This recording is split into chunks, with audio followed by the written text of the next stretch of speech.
Assalamualaikum warahmatullahi wabarakatuh. Perkenalkan, nama saya Muhammad Khairul Anam dengan NIM 1961218 dan teman saya Aulia Putri Hardiani dengan NIM 1961381 dan yang satunya lagi teman saya Ferry Setia Wahyuni dengan NIM 1961294.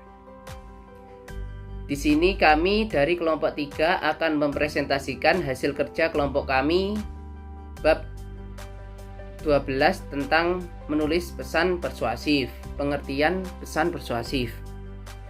Pesan persuasif merupakan suatu komunikasi dari komunikasi pengirim pesan ke komunikator penerima pesan yang memiliki maksud untuk memotivasi audiens agar melakukan sesuatu.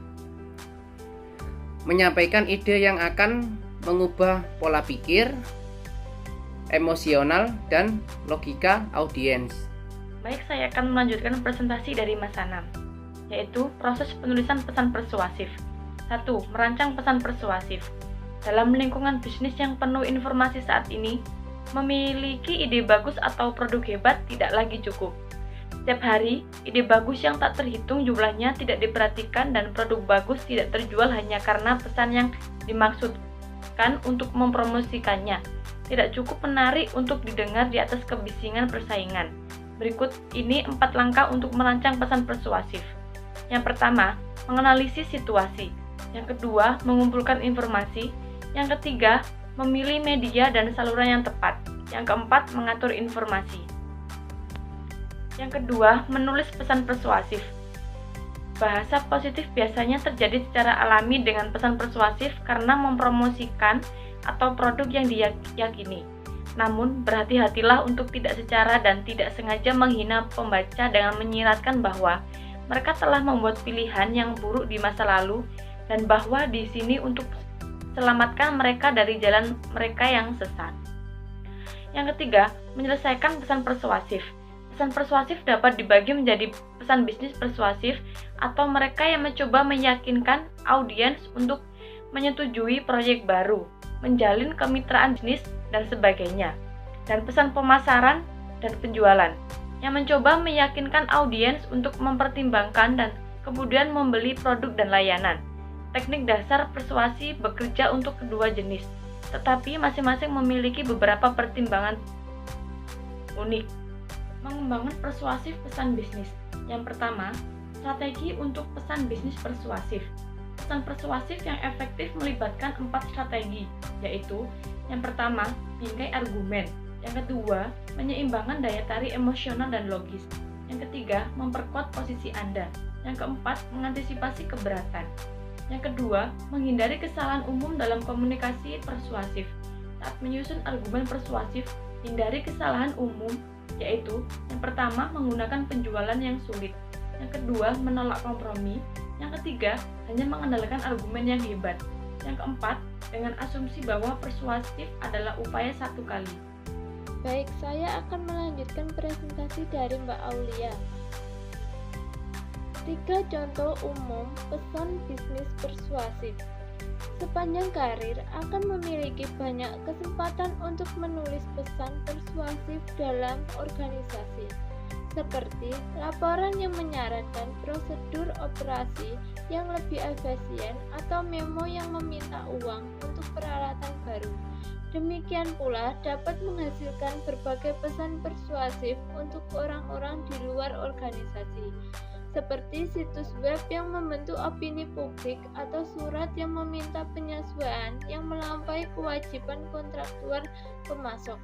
Sebagian besar pesan dapat dibagi menjadi 3, yaitu 1. Permintaan persuasif untuk bertindak.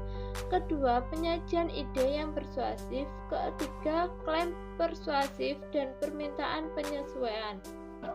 Mengembangkan pemasaran dan pesan penjualan. Pesan pemasaran dan penjualan menggunakan teknik dasar yang sama seperti pesan persuasif lainnya, dengan penekanan tambahan mendorong seseorang untuk berpartisipasi dalam transaksi komersial. Pesan pemasaran yaitu mengantar pembeli potensial melalui proses pembelian tanpa meminta mereka untuk membuat keputusan segera. Sedangkan pesan penjualan yaitu mengambil alih pada saat itu, mendorong pembeli potensial untuk membuat keputusan pembelian saat itu juga. Berikut ini pemahaman yang baik tentang cara kerja pesan agar menjadi manajer yang lebih efektif.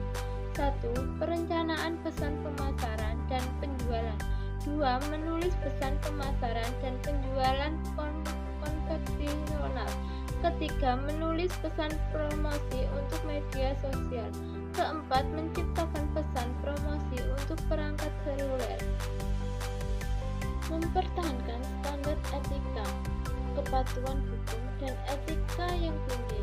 Pembisnis etis memandang persuasi sebagai kekuatan positif, menyelaraskan kepentingan mereka sendiri dengan apa yang terbaik untuk audiens mereka.